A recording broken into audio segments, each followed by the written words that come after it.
You're about to meet the most interesting man in Columbus. What a tease, huh? You speak, we listen. Conversations connecting people. This is the Chuck Williams Show. Welcome to the Chuck Williams Show. I'm Chuck Williams, reporter here at WRBL News 3, and this is my podcast. Our guest today, I have oversold him heavily in the introduction, is a Columbus neurosurgeon, Dr. Mike Gorum. Mike, welcome. So are you the most interesting guy in Columbus? Absolutely not.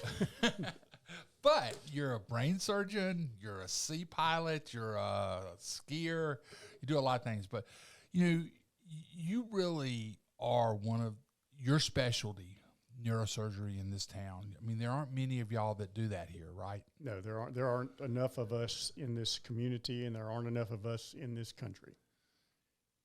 How many are there in Columbus? 3. And they're all 3 in your practice, right? Yes. What is your practice? Southeastern brain and spine surgery. So we do pretty much all the cranial surgery in the region, and a fair amount of spine disease. Also, we do all the spine trauma, all the cancer reconstruction for the region. So we're pretty busy.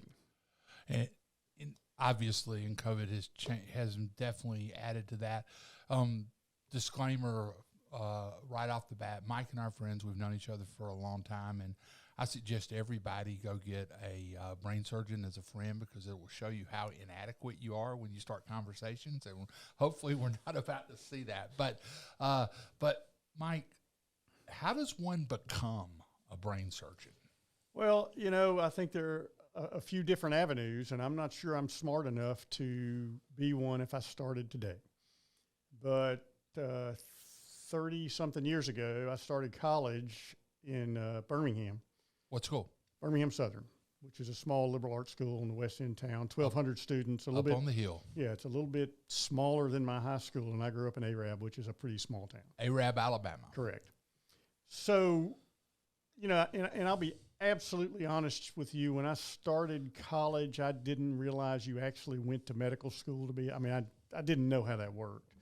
So I was good at chemistry and stuff, and I kind of fell into the science line of things, and kind of fell in the line of people that were in pre-med, and well, this sounds kind of good. I'll try this. And I wound up sort of going down that road, and then when I was in college, I worked at Baptist Medical Center, Princeton, as a phlebotomist. I'd get up at 5 in the morning, go to work, draw blood, come home, go to class, go back to work in the afternoon. There was a neurosurgeon there named Walter Haynes, who was one of the way neurosurgery worked is in the 60s, 70s. There aren't many now. There were far fewer then.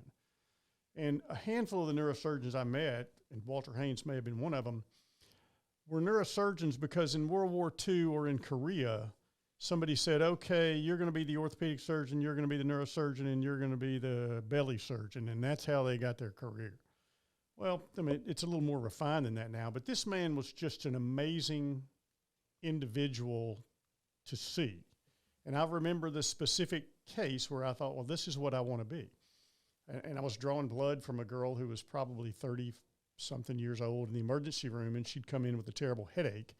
And turned out she had an aneurysm, so I see her in the throes of that. And this was in the beginning days of CAT scans and stuff, so it was a while back.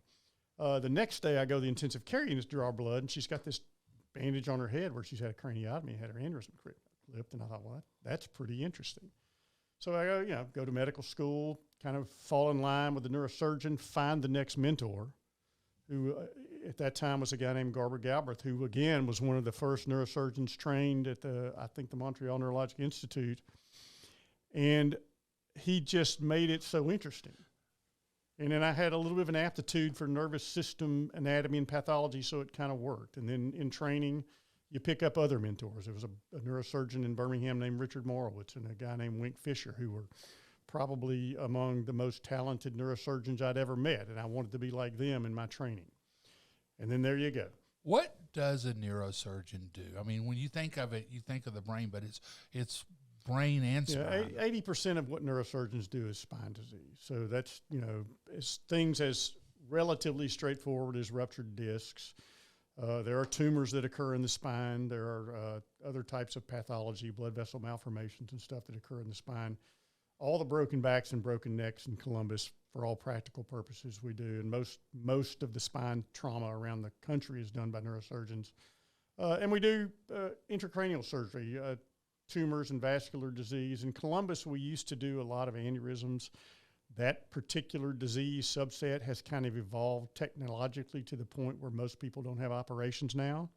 And it's become a little more of a destination treatment. So most people with aneurysms wind up having something called a coil done.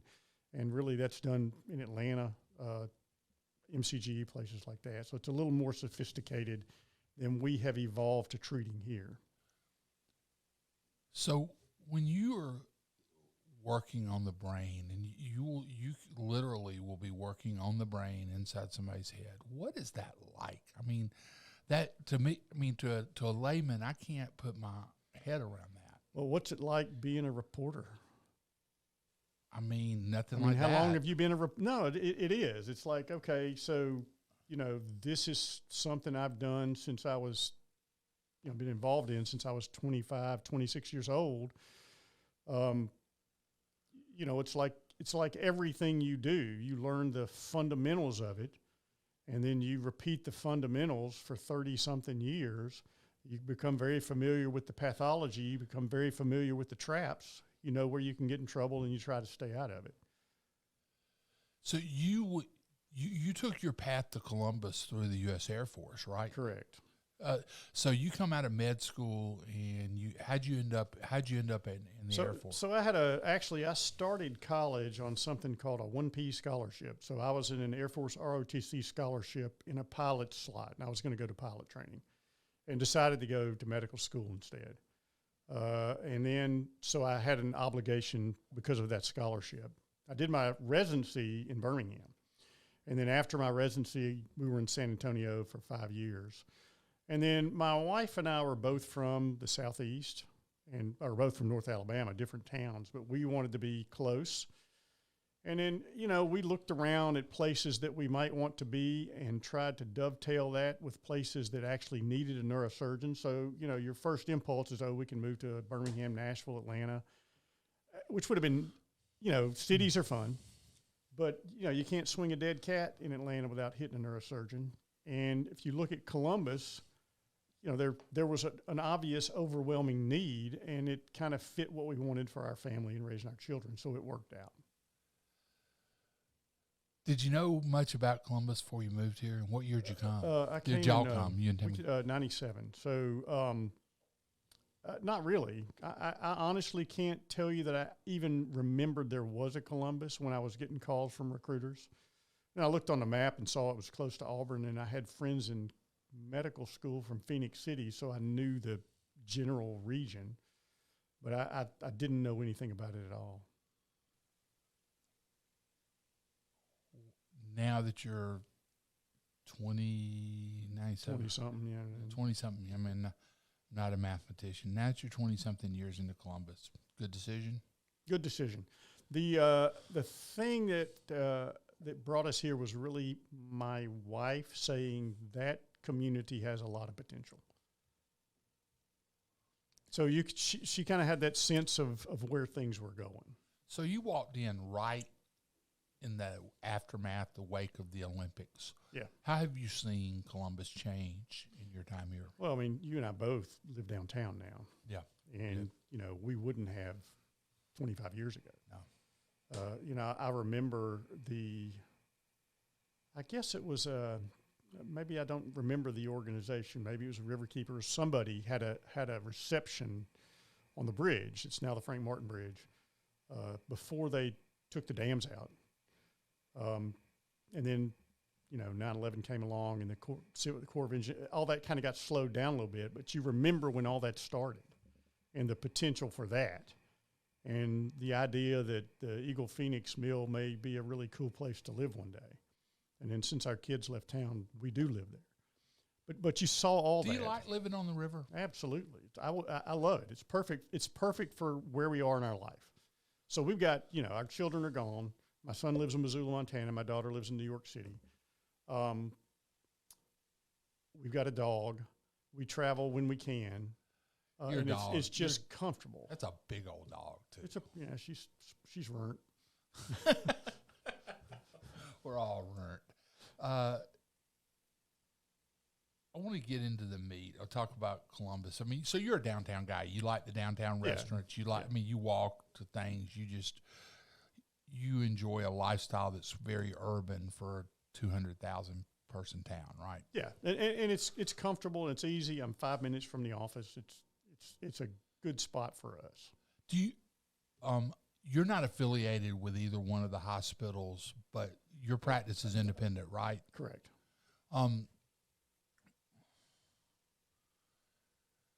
2 years ago, everybody's world changed when COVID came in here. How's your world changed? Well, it clearly is a different universe than we walked into, and I think that's, you talk to friends around the country, it's everywhere. But as the waves have gone through, and we've sort of learned how to adapt to them. It's different, but when it started, we were basically unemployed for 6 weeks and doing only emergency call. Well, a lot of our emergency calls, because your types of surgeries got stopped, right? Right. We had no intensive care unit beds, and ideally, if somebody came in with a life-threatening problem that needed intensive care unit bed, yeah, we could take care of that. But if you were at a hospital in Americus or somewhere out of the community, didn't show up in our emergency room, where normally we would have said, okay, send them to our hospital. We couldn't do that, and no hospital could do that. So there was a period of time we were getting calls from Meridian, Mississippi, trying to find hospital beds for patients that had, blood clots in their brain that needed surgery. And it was very, it's dramatic and it's a little bit frustrating. But then as the waves kind of came and went, we, as a collective community and as various hospital administrations kind of figured out how to deal with it. Now, through the big waves, we've stopped doing elective surgeries in spurts, and then we would stop doing elective surgeries that would require hospital beds. This last wave, we have canceled cases that we would like to have done semi-urgently, so brain tumors and things like that have been pushed down the road a handful of weeks in anticipation of the wave passing. Which it's doing right now, right? It is, I think. I mean, it seems like things are getting a little bit better, but if you look at the hospital numbers, if you walk through the emergency room and there's a little sign on the door, there's still a lot of those signs. You obviously are not on the front line of an ER or in the hospital per se with the on the COVID floors. How do you describe those people who have been dealing with this head on, the nurses, the doctors? Well, those people are all our colleagues and friends, and, they're very committed professionals, and they're very tired. Some more than others. We've had a critical specialties where the physicians will be infected, and all of a sudden if you only have 4 doctors that practice X type of medicine and 3 of them have it, then you've got a huge hole for a handful of days while they hopefully recover. The nurses get sick, the nurses get frustrated, the nurses get tired, the respiratory therapists get tired.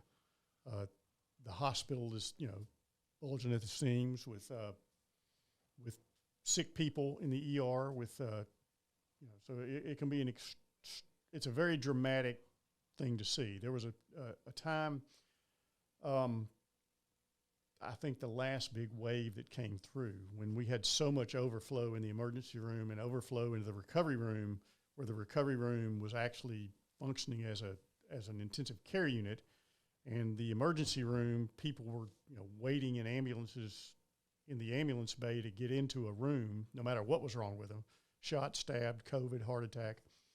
And we ran out of ambulances, and it looked like an odd science fiction movie walking through the hospital. It was overwhelming because when you see these people on ventilators and sick, they look sick. I mean, they look bad, and they were just everywhere. I mean, as somebody who's taken an oath to heal, it had to be a really, really, really difficult situation. Well, it's a little bit frustrating. You do what you can do, and the things that came in that people were obviously going to imminently die from and we could intervene or needed to intervene, you do, and you just kind of figure it out. But, the guy that comes in that, is writhing in pain from a ruptured disc and you can't operate on him because there's no spot to put him, what do you tell that guy? And they know. And the other thing that we would see is in the office when we were kind of able to ramp back up to at least seeing patients in the office, people wouldn't come. They'd make their appointment and they'd get scared they wouldn't come. Are we a less healthy place because of that? We were a less healthy place before. So I think there is a little bit of a disconnect between the public's perception of what makes them healthy and what actually constitutes healthy. Your doctor does not make you healthy. The things you eat and the things you do in the gym make you healthy. Or, walking down the sidewalk. Your doctor or your physician and your surgeon's intervention is to kind of put you back on the path if something goes awry. Have people died that would not have died because of this? Sure. I mean, I have no doubt about that. So, if you look at the death, we had 2,500 deaths from COVID in this country yesterday. Yeah. I don't know the number, but it's close to that. What's getting missed in there, and I'm sure epidemiologists know the answer to this, but what is the expected death rate from other causes versus the actual death rate from other causes? So say if you expect to have, and I'm going to totally make this number up, if you expect to have 100 deaths per 1 million people from myocardial infarction on any given day, and that's probably a high number, but pick that number. But that number comes in at 150. Well, what explains the other 50? And it's lack of access to care because every hospital bed is full of somebody that's intubated with COVID. And then people are going to say, well, this COVID's milder. Well, the greatest analogy I heard about that, it was really cool. The Delta strain was a tornado. This is a hurricane. So, the tornado's much more concentrated and makes a nice swath of damage. Well, the hurricane's just really, really big and it's everywhere. So it runs all the way up. Well, no, this wave's going to give us more deaths than Delta did, even though it's probably a more benign strain of the virus. There's just so many more people getting it. And I think that bears out when you look at the numbers. What does the world look like coming out of COVID? I think that, we'd all like to have the same world we had before, because we were kind of used to it. That ain't happening. No, I think you have to think about a handful of things. We all want to be more or less normal, right? We want to go to dinner and not have to worry about, somebody sneezing on us or wearing a mask. And we want to go out and look and feel like normal people. Do I think we will get to that?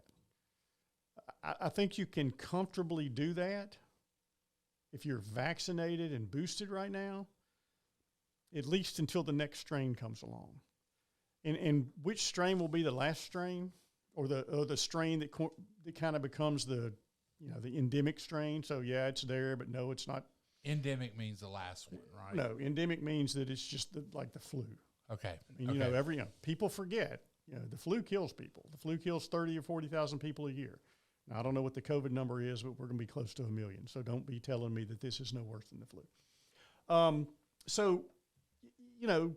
Do I think we'll get to do those things? Do I think we'll go to baseball games, football games, and people not have to make announcements? And, yeah, I think we will.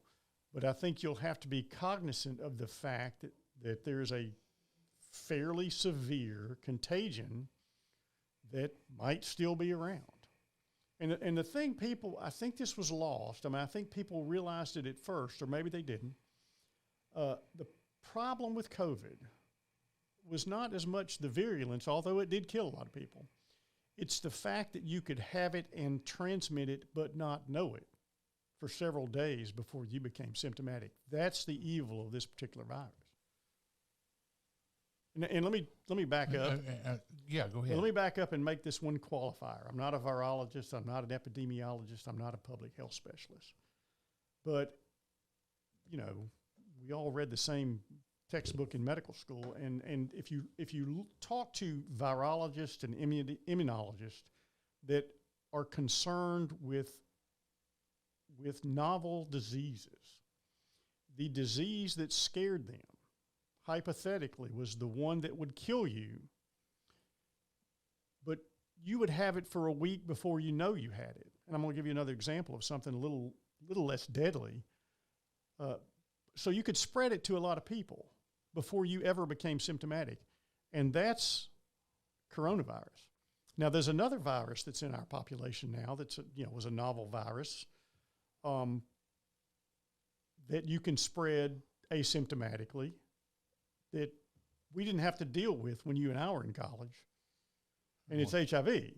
So, people carry HIV for a decade before they become symptomatic and can spread it. So those are the scary diseases, and that was why COVID was scary, because, if it is virulent enough to kill a percentage of people and you can spread it without knowing that you have it, then it is a particularly dangerous problem, and that is the problem with COVID, and that remains the problem with COVID.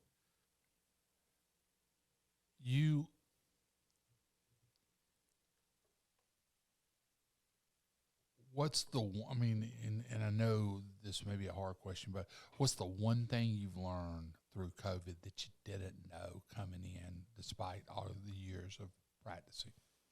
Oh, Lord, I don't know. I mean, I think,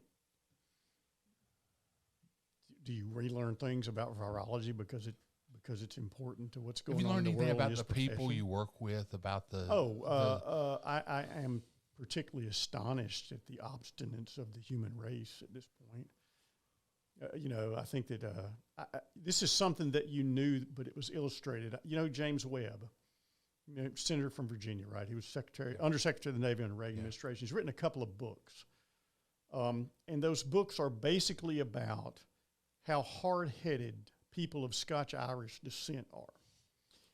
And that's everybody in the South. I mean, people in the South think they're something, and some of them can prove it, but mostly they're descendants from Scotch-Irish. And they'll all say they have Native American blood, and they don't. But and we can talk about why that is too. But you tell them it's daylight, and they'll say, no, it's dark. The vaccine. So when there is such an obvious solution to this problem, and they roll up your sleeve, people just pivot to the most inane arguments about why they're not going to get it. Well, they're doing two things. One, they're being stubborn, or as my daddy would say, they're cutting off their nose to spite their face, and they're endangering people around them. Do you, being a doctor, being a neurosurgeon, do you ever kind of debate people that may say, I'm not getting the vaccine, and why? Do you? Well, I think there are two ways to come at that. There's the pragmatic attitude that I would have, and that is, don't play chess with a pigeon. And I've told you this. Why? Because they scratch all around the board, crap everywhere, and then act like they won. So the other part of it is I'm the one that told you. So, but the other part is, you kind of want to understand what they're coming from, but I think it is the only thing you can do is encourage them to do what is so obviously the right thing. And if they don't, and I've had colleagues, I've had acquaintances that have said, no, I'm not doing it, and some of them died, some of them got really sick, and everybody knows somebody that's died of COVID now, right? Yep. And I've known several, and people in abject denial that they even had COVID while they're dying of COVID. And I'm sorry, that's frustrating to you, right? Well, it's just silly. I mean, this is not hard. We have really smart people that have spent their lives trying to figure this out. And sometimes they're not as far ahead of the game as they wish they were, but they're further ahead than you are. And you need to admit that sometimes, right? You don't need to, come on. It's like you and I were both there, right? Here, Chuck, here's a sugar cube. Take it so you don't get polio. Absolutely. Did you get polio? No. I didn't either. And we both know people who had it. And we did. We grew up when people had polio. Yes, we did.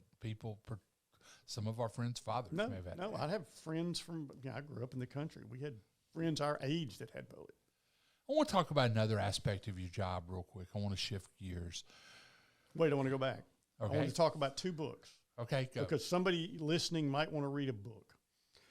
2 books. There's a book by David Quammen called Spillover. He's a science reporter, writes for Scientific American, a lot of things. Spillover is the name of the book. And it's a very nice catalog and well-written, very readable discussion of what are called zoonotic infections. That is, infections that normally occur in the animal kingdom in mammals, but are accidental in humans. Okay. And there are a number of them, and COVID is not the winner, surprisingly enough. It's not the one that matters the most. And then there's another book by a guy named, I think, Walter Isaacson, called Codebreaker, about a woman named Jennifer Doudna, who won the Nobel Prize, I don't know if she won it in chemistry or medicine, who invented a technology called CRISPR. So this vaccine that we all take is made possible because of CRISPR. So what happened was, we isolate the coronavirus, sequence its genome, and 2 days later they printed the vaccine, because that technology exists now. Now, the delivery system took a little bit of time, but it's a fascinating book, and it's kind of where we are in science right now. It's called Codebreaker. By Walter Isaacson. And it gives you an idea of kind of how these vaccines it should give you a tremendous amount of respect for the people that are doing this, because, they're just crazy smart. That's no doubt. I do want to shift gears real quick, and what people don't realize because of your profession, neurosurgery, you're impacted directly in a way that few I know are by the crime surge in Columbus right now. Somebody gets shot in, down off Casita Road, or gets shot in North Columbus, wherever. There's a pretty good chance you or one of the other 2 people that do what you do may see them if it's a head injury, right? Yeah, I mean, we see, I couldn't tell you the number of people shot in the head in crime-related, accidental, suicide, and the suicide number typically is about the same as the crime number. Nationally, it is almost exactly the same as the crime number. Accidental discharge, hunting act, things like that. So it's not just what you see in the paper as a crime that we might be involved in, but you can probably double that number. Now, we have other colleagues, the trauma surgeons that have worked at Piedmont forever, who provide a ridiculously valuable service to this community, are involved in every single one of those cases. And, you might hear about you're hearing about the murders. Now, I saw this yesterday. I think it popped up somewhere in my feed. We're at 71 homicides this year, which is... It was 70 homicides last year, 63 were murders. Yeah, so whatever the big number. And big number. 2 or 3 times what we are used to seeing. And that's for the social and political scientists and the community leaders to help try to figure out. But aside from that number, that's the dead people. The percentage of people that don't die, that are shot in the gut, head, neck, legs, arms, is a big number. And, I don't have an answer to it. I mean, I guess we're, in my world, we show up when they're shot and do what we can.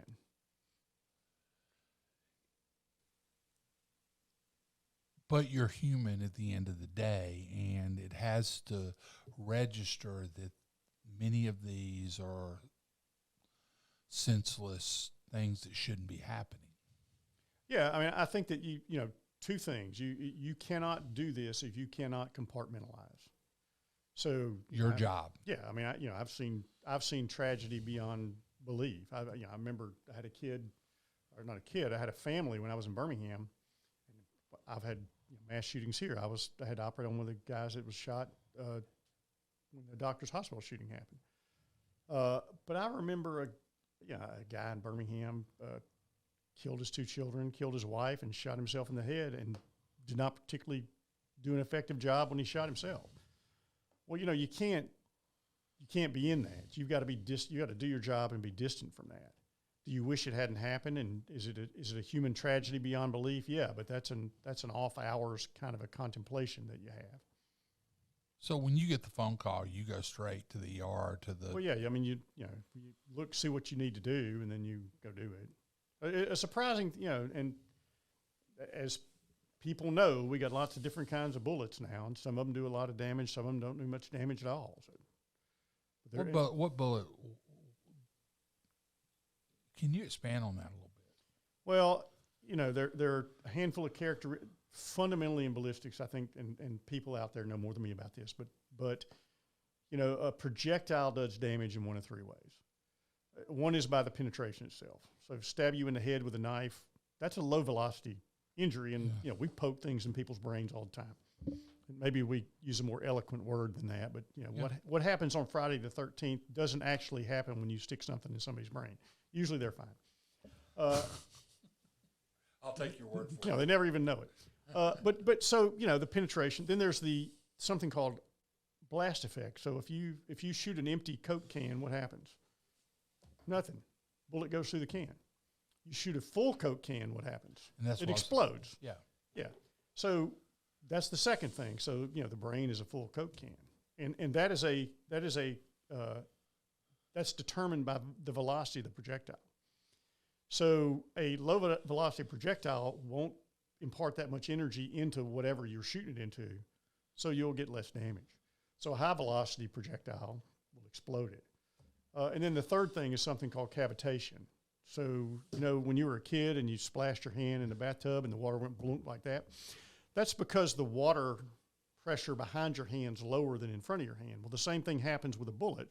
So the pressure in front of the bullet is very high. So when you operate on somebody that's shot anywhere, the stuff that you're taking out, the hair and the bone and stuff, is not the stuff that was in front of the bullet. It's stuff that was behind the bullet because of that low pressure area pulling things in.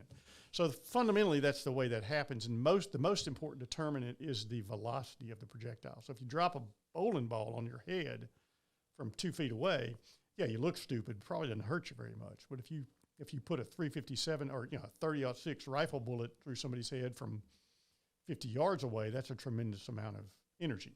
Now, there are other characteristics of bullets. They fragment, they tumble, things like that. But those are the fundamental things. That's when you say like it hits a bone in the arm. And some bullets are designed to do things like fragment when they enter things. And I don't know that much about that kind of stuff. I'm not a big bullet guy. But I want to talk to you a little bit about, you and I are both 61 years old. I certainly won't do this forever. What's the average lifespan or average time in seat for a neurosurgeon? Well, two questions. If you ask your life insurance actuary, neurosurgeons don't live as long as most people. And most neurosurgeons die in practice. Do you plan to do that? No. That's as far as we'll go with that one? No. I like to ski. I like to fish. I like to do a lot of other things, and I need to kind of do them while I still can. What do you do to unwind? What do you do? Well, you have a high-stress job, right? Yeah, some people would say that. So what do you do when you just need to do something? Well, I have taken to lately, and again, I wasn't as good at hobbies when I was younger. I went hunting when I was 16 and probably didn't go again until I went with a friend of mine quail hunting last year, and I hit one quail. And I'm like, I need to do more things like this. Now, I had started fishing a lot more, and I've gotten it. You're a fly fisherman, right? I do fly fish out west, and that's one of the things I've gotten into, and I've started doing that, the whole fly tying thing and stuff like that. That's pretty peaceful. We hike and do a lot of outdoor stuff when we're out in Montana. I started flying airplanes when I was in high school. My dad had a couple of planes. I don't really understand the whole deal, but he learned to fly because of the GI Bill, and then he and a buddy of his bought a couple of airplanes, and they leased it back to a flying school, so that kind of paid for the plane. And I was flying when I was a senior in high school, but then I went to college, and, you have to chase girls, drink beer, that kind of stuff. And that kind of went by the wayside when I figured I was going to medical school. And then when the kids left home, I picked that back up.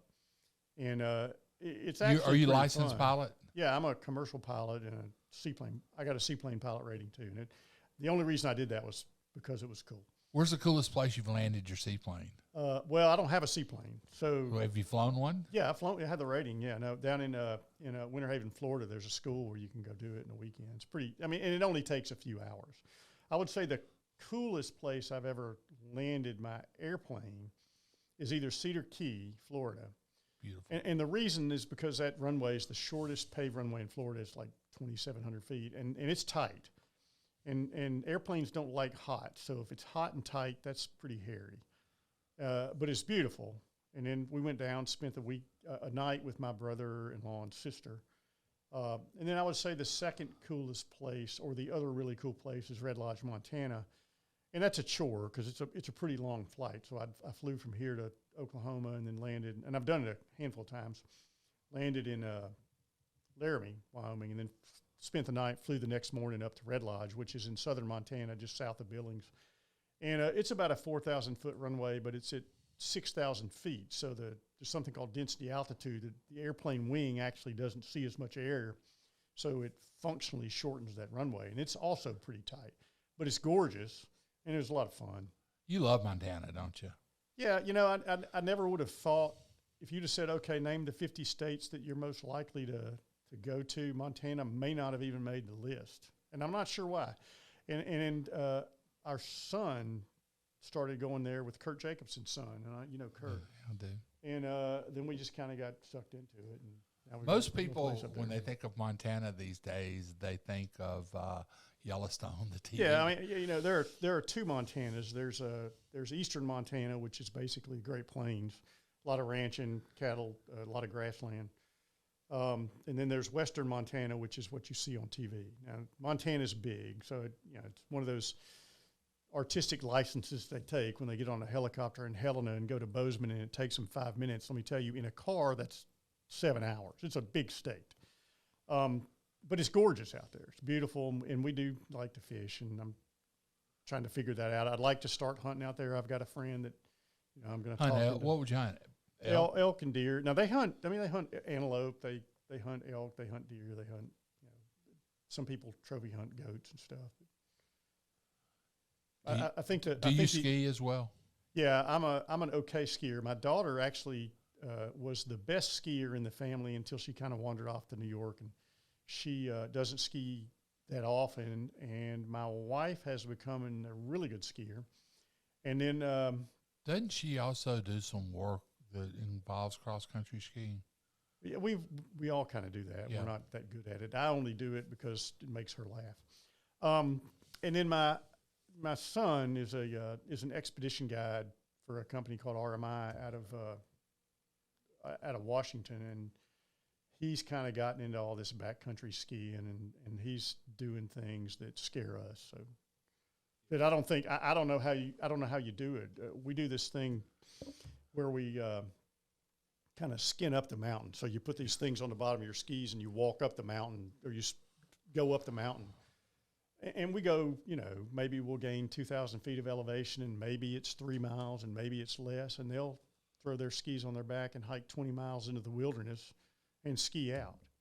And I can barely stand up after 2 miles on a groomed slope doing that. So they're just in incredible shape, but they're young. A lot of core strength, right? Yeah, I guess. I mean, I think that both of my kids are. I don't know where they got their athletic ability. My daughter is she's understated in her skill. She doesn't like to draw attention to herself, and she's doing the New York Half Marathon here in a couple of weeks. I think we're going to go see that, and they're both pretty special children, adults. They're adult children, but you know how that goes. And it's kind of cool when your kids kind of grow up and start flying. It's really to me that's one of the joys that I never really saw coming. It's an interesting thing. Our daughter, I could not imagine at the age of 17 going to New York City and never leaving. That would just freak me out. I mean, the only people in New York, in my mind, were people on Seinfeld. There weren't any real people there.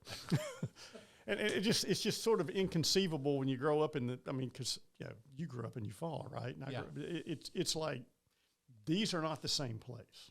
No.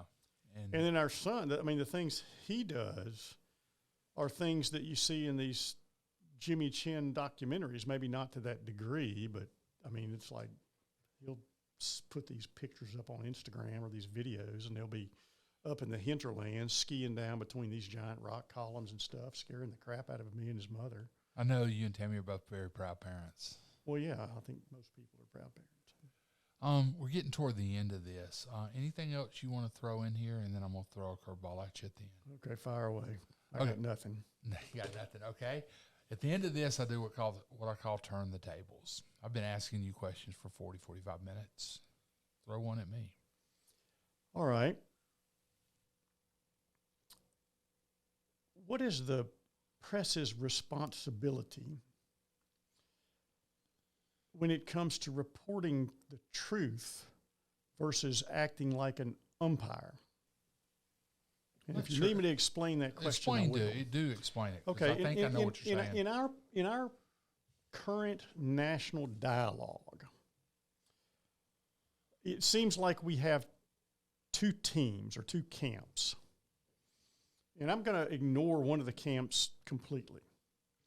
The other camp has become so pernicious and bought into so much in terms of lies about the election, out and out falsehood, inflaming violence in the Capitol. And a reporter doesn't say Donald Trump's followers stormed the Capitol and tried to overthrow the government. But that's what they did. So why does nobody say that? Well, I mean, And some do say that. It is a dangerous situation, and why is it not addressed more frankly? And why don't reporters say Donald Trump lies?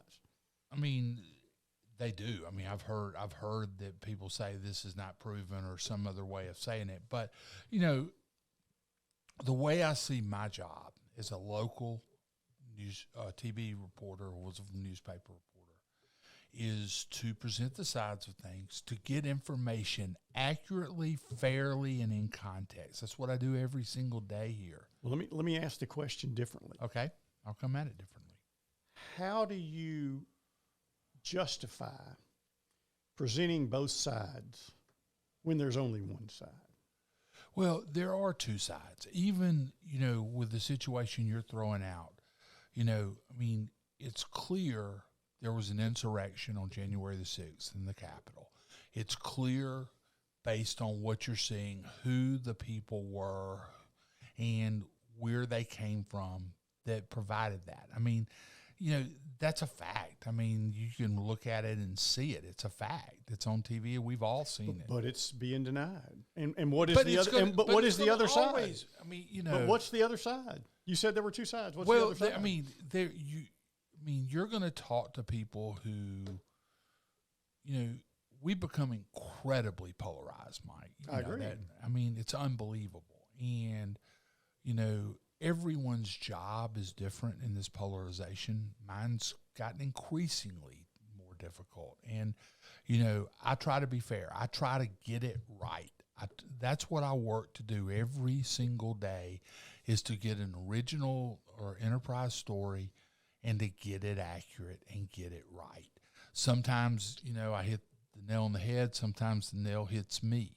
But I do talk to both sides on things, but sometimes you don't have to do. I mean, sometimes the truth is clear. You can report it that way. And for the record, you have not stated what the other side was, because there's not another side. Okay, and I get it, and I get where you're coming from. You're in Columbus. You're an anomaly in some ways. You're pretty liberal in your thoughts for a physician in our community. Many of them I know are not as politically of your flavor. I think you look on the voter map, and Columbus has been blue a long time. It is. Our city is a blue city. There's no question. This is a Democratic city if you look at the way it's voted over the years, and you live in the heart of it. I knew this was going to be fascinating, Dylan. Dylan Hanson, our director, he's here every week, and he's the reason we're able to do this. Mike, you've been a really good guest, a lot of insight, and, you really are one of the smartest people I know. And, you know, you've often joked that I told you one day your parents ought to be very proud of how smart you are. And what was your response? My brother's a rocket scientist. And that's true. I mean, his brother is a rocket scientist. They're really proud of him. So. Although, yeah. Okay. But you know, my sister was a senior vice president for Tenet Health, and then my other sister ran a charter aviation business. And I think the thing that everyone is most proud of is their children. Absolutely. Amen to that. Well, you've been listening to the Chuck Williams Show, and let's go and run this thing out of here now. First thing, you can hear it on Tuesday nights between 7 and 8 on WRBL.com. You can also get it on iHeart, Spotify, and Apple. Don't forget Apple now. That's not a smart thing to do. And then I'm on social media. You can catch me on Twitter at Chuck Williams, Facebook, Chuck Williams WRBL, and then on Instagram, Chuck Williams 0999. Been listening to another episode of the Chuck Williams Show. Our guest has been Dr. Mike Gorum. He's a neurosurgeon here in Columbus, and he's offered us a lot to think about. A couple of book recommendations. Thank you for being here, Mike. All right, thank you.